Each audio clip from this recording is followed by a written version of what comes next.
Hi, I'm Robert Steed with Mountain America's Financial Education Team, and I'm excited to spend a few moments with you members of the PTA and address some things that pertain to personal financial management as well as your assignments within the PTA. The topic that we're going to be covering today is called, the presentation is Brains, Budgets, and Technology. And by the end of our 30 minutes together, we're going to be able to understand a few things hopefully better and the way that they can assist us in improving our personal and nonprofit assignment financial situations.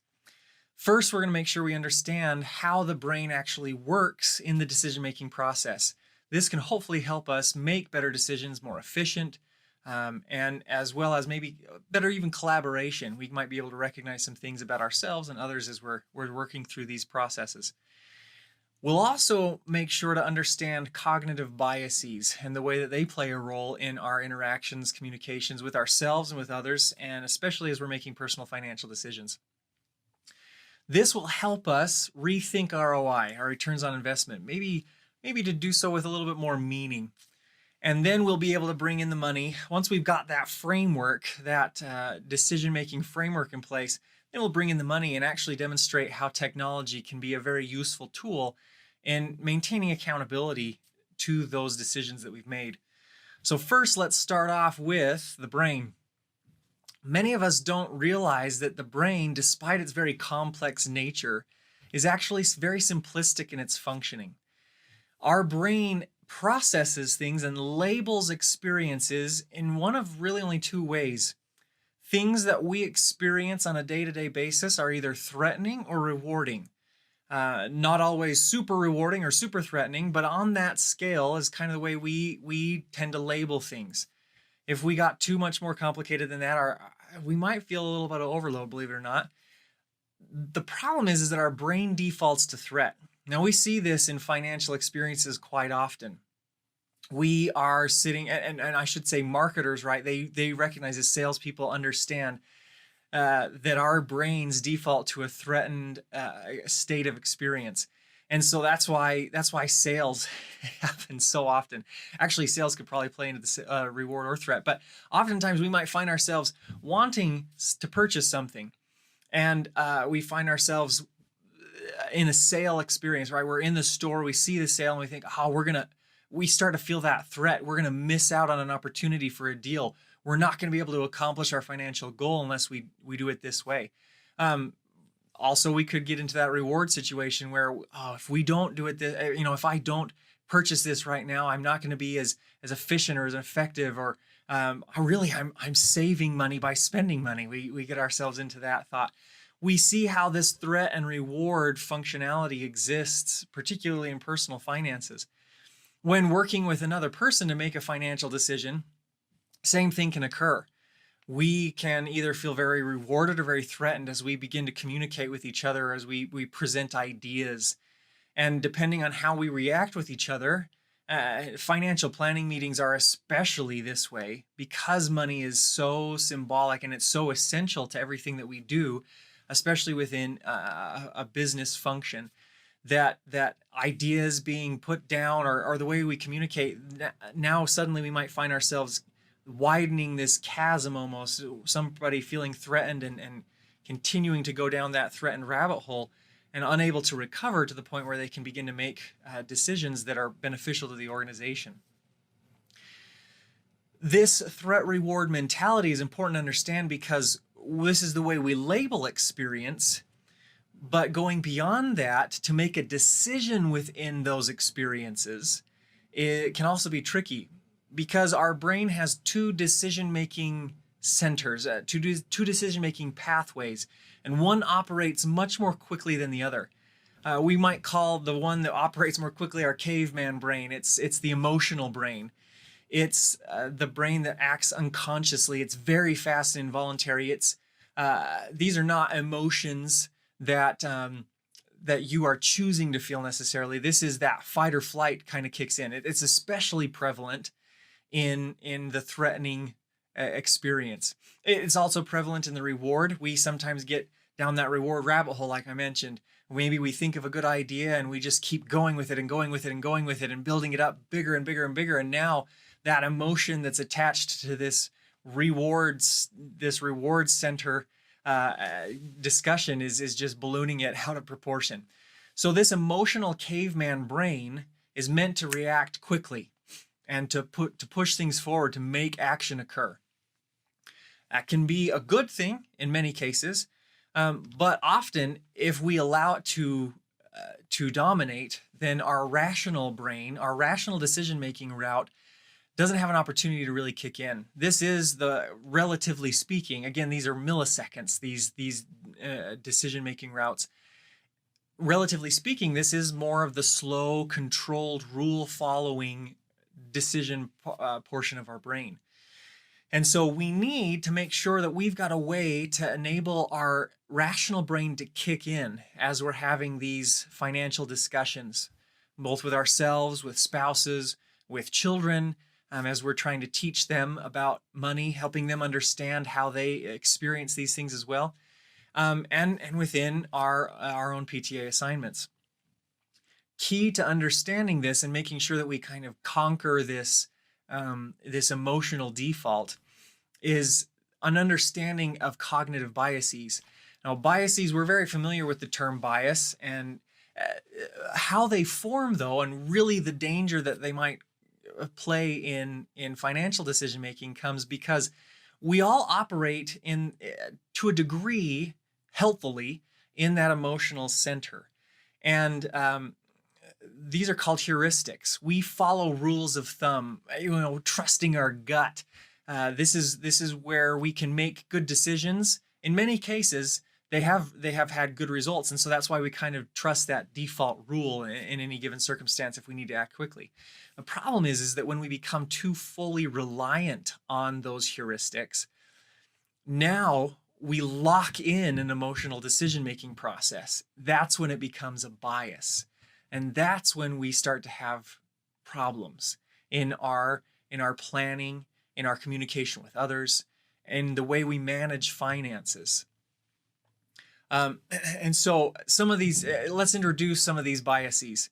The first one, that there's many of them, but a few of the basic ones that are readily recognizable within each of us. The first one would be the availability bias. And this is where we place excess weight on the information that's readily available. And the picture here might seem, what does this have to avail? This is the thought that comes to my mind. I remember growing up in elementary school, going through what was called the DARE program. And we were always, we would often talk about, drug use and tobacco and avoiding these kinds of things and how bad they were for you. And I always remember, no matter the class, some kid, maybe it was the same kid, I don't know, it's been 30 years. Some kid would always raise his hand and say, hey, I know my grandma or grandpa or great uncle smokes and they're 94, right? They place too much weight on something that's readily accessible to their mind. And it causes us sometimes to ignore other data or ignore other opportunities. Confirmation bias, there's a little bit of overlap here. This is where we tend to seek for information that confirms what it is that we already believe or want to do or feel comfortable with. That's another key.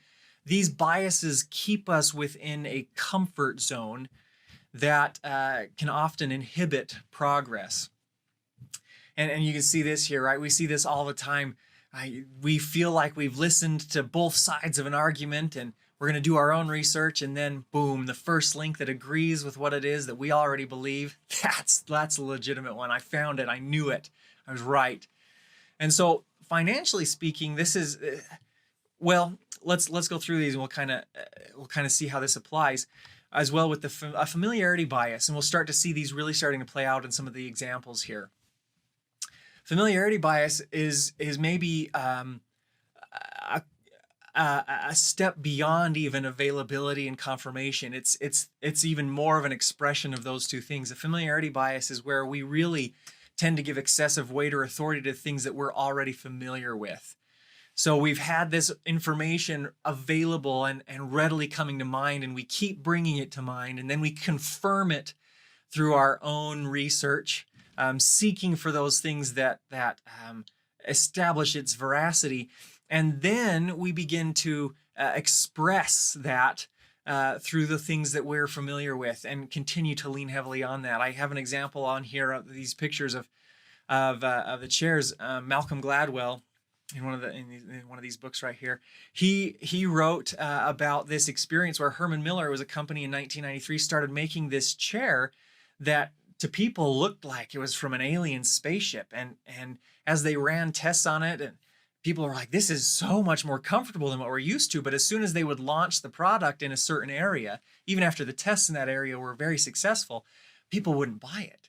It was just too alien. It was too strange. And what they were familiar with, and what had been the case in the past, is that the more plush and leathery and grommeted the chair was, that represented a nice office chair.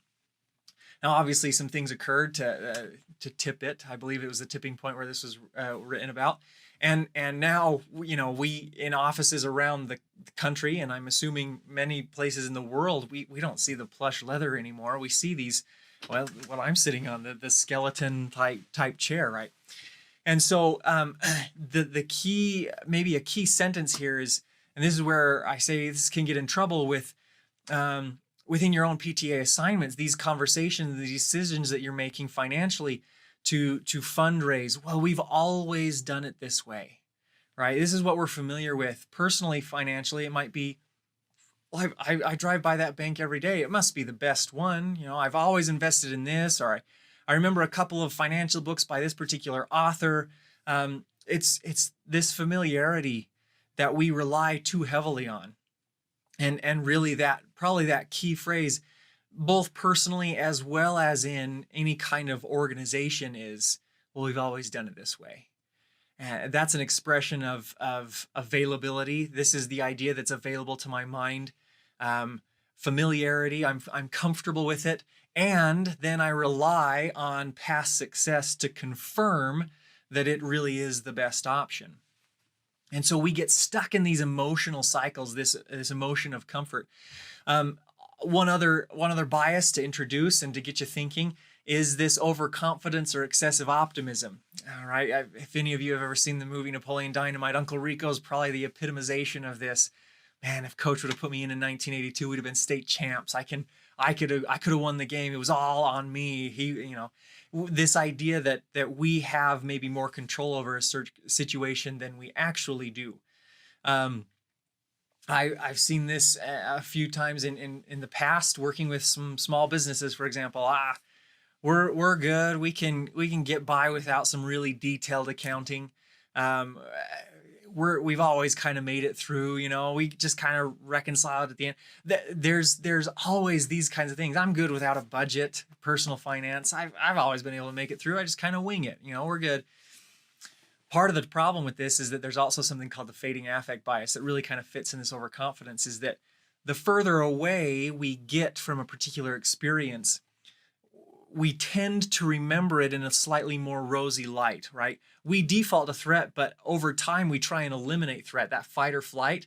Believe it or not, over time, our brain is still flying, so to speak, away from that negative experience, that threatening experience. And so we tend to default to making our past experiences a little bit more rewarding than maybe they actually were. And so we find ourselves, these biases are important to recognize in any kind of financial discussion, financial planning, personally, as well as within a PTA assignment.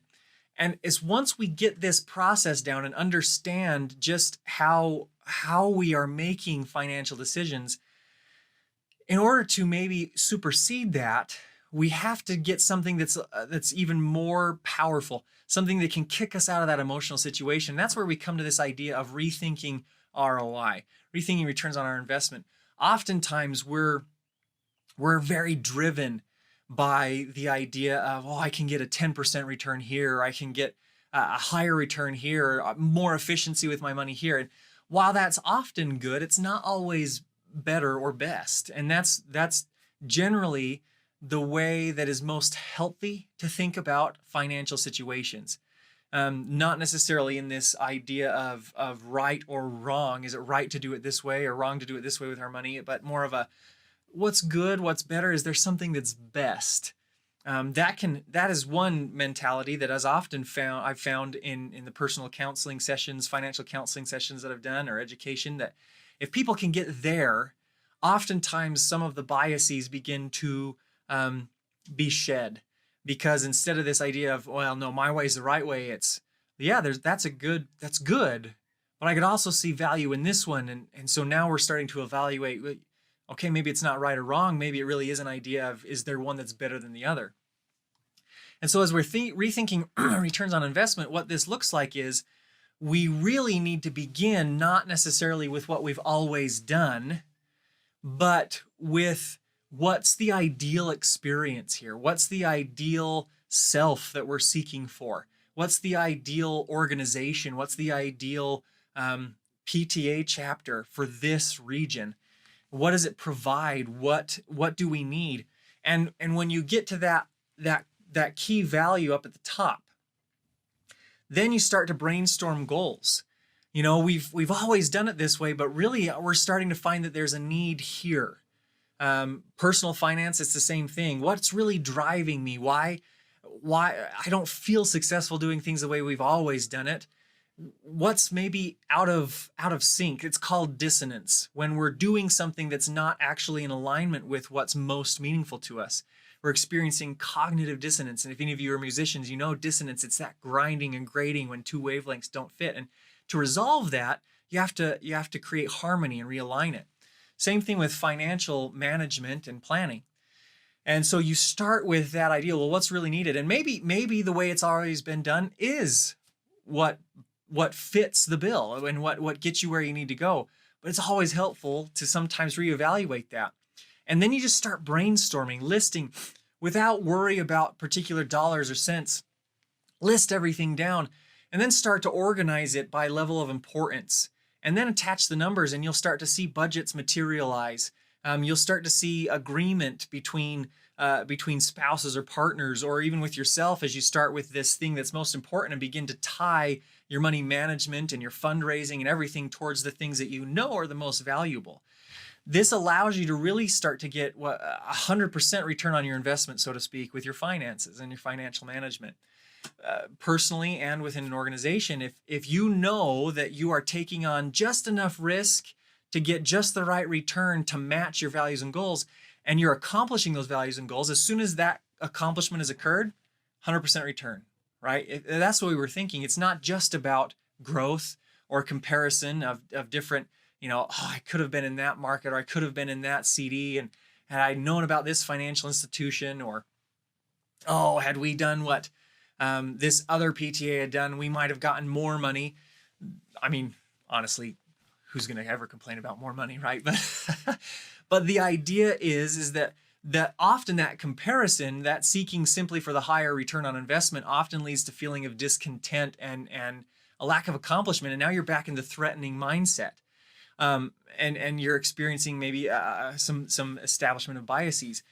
When you're completely focused on the goal, you're measuring risk and rewards against yourself, against what's most meaningful to you. And now you're getting that higher return on investment. Now, once we've got this in place, notice we haven't talked about dollars and cents so much at all. This is what's called behavioral finance. It's something that's making a little bit more of a push in the financial industry. And it's something that I've seen and my coworkers have seen in the hundreds, almost 1,000 plus financial counseling appointments that we've done over the last few years with individuals, and having done a little bit with small business in the past, I've seen this with them as well. This kind of clarity is what gives definition to financial success within a PTA chapter, within a personal financial plan. It's got to be very clear. And then we can begin to implement the principles that haven't changed for years. Budgeting is not a very exciting financial topic because it doesn't change much. There's just these consistent principles, and if we find that we're not sticking to them, then we feel like failures. But I shouldn't laugh at that. But we do. Everybody does. It's a very common experience. And so if we go back a step before we start implementing the principles and understand this core foundation of values, goals, and decision-making processes, then budgeting really becomes a manner of implementation and accountability. And technology can play a huge role in that. In fact, probably the key element to a successful budget really is accountability. You've got to create a way to stick to and measure against those core goals, values, and directions. And if you can't create that accountability, then budgets are always you're always going to wonder, right? Budgets are never going to be clear. They're always going to feel burdensome. And it's going to be hard to measure success. So knowing accountability is really what we're seeking for in any kind of budgeting process. Let's talk about technology. Technology has come a long way. Back when I was in school, and I don't feel like it was that long ago, but again, it's been a while. Since I was in high school, and I remember getting my first accounts, right? Getting really excited to have that debit card with my name on it. Man, that pumped me up. And I remember I had one checking and one savings account. That's what we did. And we did that because anytime we needed to make a transfer, we had to go to the branch. If we wanted to cash a check, or not cash a check, a deposit a check, we had to go to the branch. If we wanted to open up a new account, you had to go to the branch.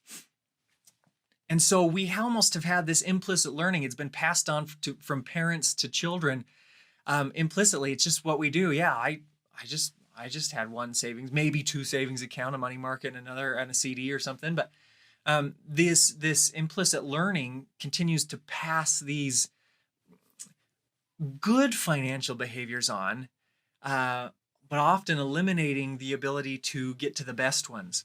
And so for personal finances, what we're looking at is one way to create this accountability is you create multiple savings accounts and maybe even more than one checking account to begin to manage this and create accountability. You name them, and you're creating two types of accounts. You're creating accounts that help you plan for what's called the certainty of uncertainty, those things that you know are coming, you're just not sure when, right? The car maintenance, the home maintenance, the job loss, the 3 months emergency, the yearly costs that always sneak up on you, car registration, insurance, rec center memberships.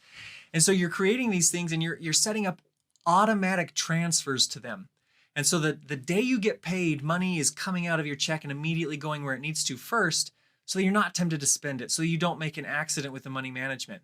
And because these accounts are named, that creates a level of accountability. If you want to spend more money that's in your checking account, you have to pull up your phone, which is most of our banks now, our branches, credit union or bank branches, and you have to transfer money, and you have to decide where.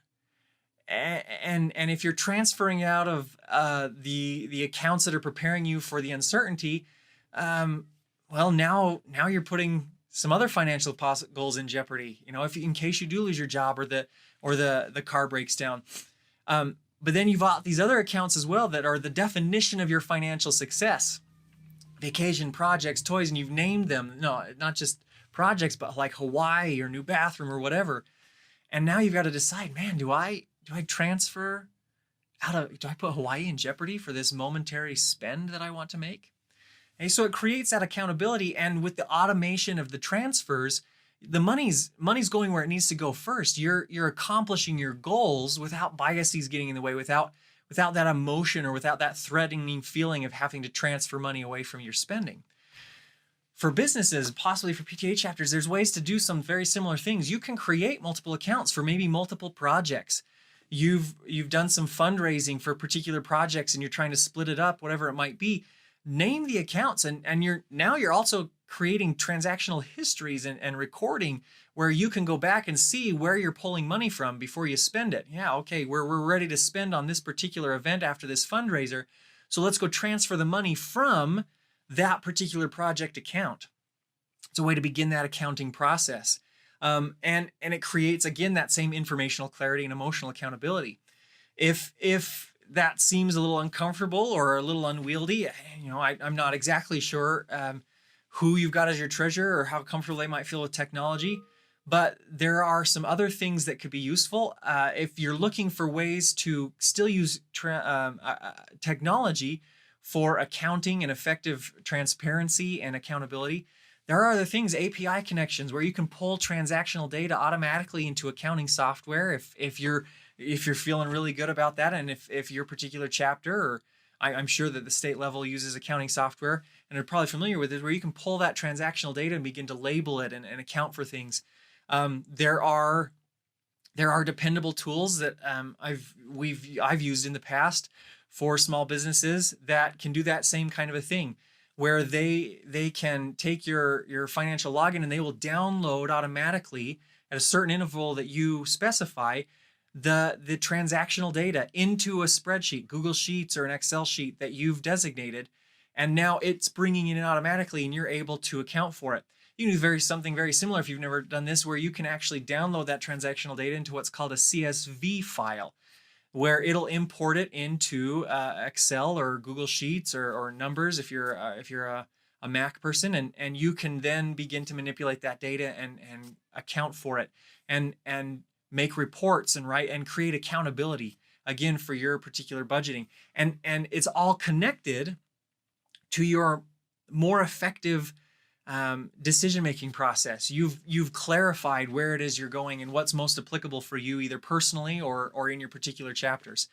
And now everything that you're doing and everything that you're spending and this technology is really just allowing you to maintain accountability to that particular plan, and doing so in a way that's not prohibitive. It's automatic in many cases, and so it's instant. It's automatic accountability and insight as to where it is you're going and where you stand in relationship to your goals. So to review, we've got this progression: brains, budgets, and technology. We begin with the brains. Make sure that you reflect on your money conversations. Think back as to how your planning sessions have gone, personally as well as within your chapter, and evaluate your decision-making processes. How does it go? Are there things that you can recognize? Are there threats? Are people feeling threatened, or do you get a little too far down the reward rabbit hole? In doing that, you're going to start to identify some possible biases, some leanings, some over-reliance on certain decision-making techniques. You might recognize, well, this is the way we've always done and it's always been successful, which again might be the case, but it might be helpful to reevaluate that as well. Okay? To rethink that ROI, orient more towards meaning, okay? Towards the things that fit your needs and fit your chapter needs, and you adapt to the changing circumstances that you might be in. From there, do what you need to do to create accountability to the decisions that you've made, and use technology. Technology can be so helpful in automating that accountability process. And that's probably part of the key. We all have a limited resource inside of us. Psychologists have found it's called willpower. We've probably all heard of it, but it works like a physical muscle. It can exhaust itself through extreme bursts of use or over time, right? Like a marathon runner. Both a sprinter and a marathon runner are exhausted by the end of their race. And willpower works the same way. So this automation, this technological automation and accountability can often help ease the burden on our individual willpower.